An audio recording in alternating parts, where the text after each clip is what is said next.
Firman Tuhan untuk kita renungkan bersama dalam peringatan turunnya Roh Kudus hari ini terambil dari kitab Yesaya pasal 63 ayat 11 hingga ayat yang ke-14.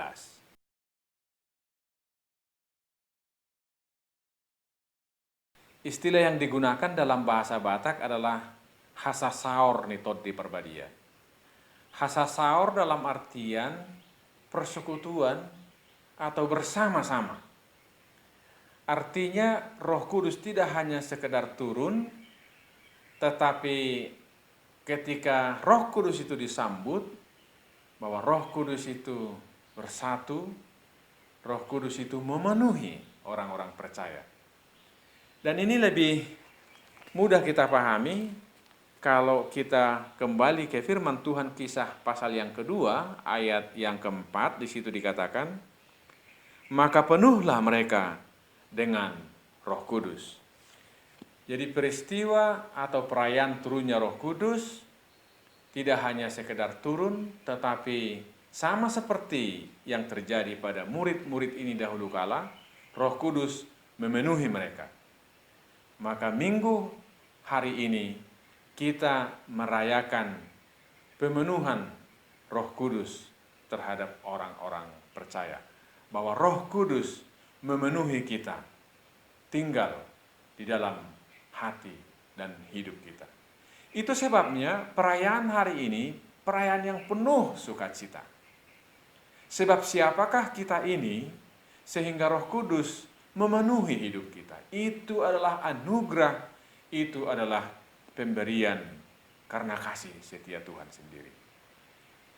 Untuk bisa memahami firman Tuhan Yesaya 63 ini lebih mudah, kita perlu mengingat kembali bahwa firman Tuhan ini disampaikan kepada orang-orang Israel ketika mereka sedang dalam pembuangan.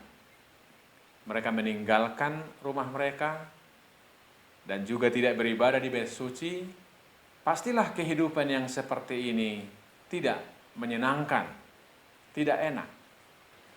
Kemudian ayat sebelumnya, sebelum ayat 11 sampai ayat yang ke-14 kitab Yesaya ini, disebutkan bahwa umat ini sesungguhnya adalah milik Tuhan. Tuhan sendiri menyelamatkan mereka.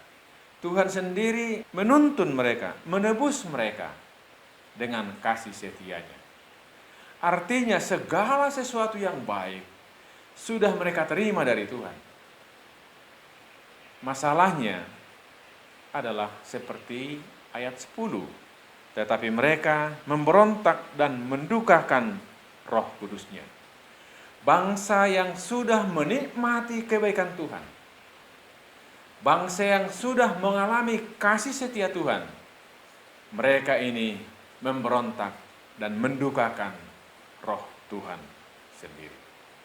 Maka dalam keadaan yang seperti itu, kepada mereka disegarkan ulang akan apa yang Tuhan telah lakukan. Secara khusus kepada bangsa yang memberontak ini, bangsa yang mendukakan Roh Kudus ini, kepada mereka diingatkan kembali satu peristiwa yang luar biasa.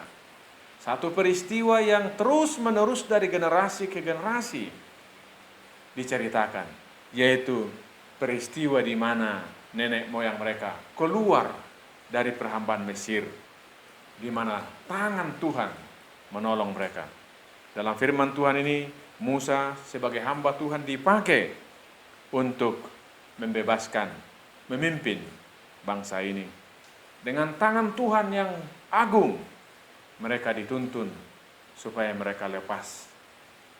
Ini tidak sesuatu yang baru bagi mereka. Bangsa ini berulang kali mendengar peristiwa ini. Tetapi kepada mereka ini diingatkan kembali, disegarkan ulang kembali karena peristiwa ini, peristiwa keluaran dari Mesir ke tanah Kanaan ini bukan hanya peristiwa masa lalu, tetapi sekaligus peristiwa kehidupan mereka sendiri. Karena apa? Kalau sekiranya nenek moyang orang Israel ini habis diserang oleh pasukan Firaun dan tidak lepas, maka mereka juga tidak ada sebagaimana mereka ada. Artinya justru karena nenek moyang mereka diselamatkan, mereka terus bertahan, dilindungi oleh Tuhan.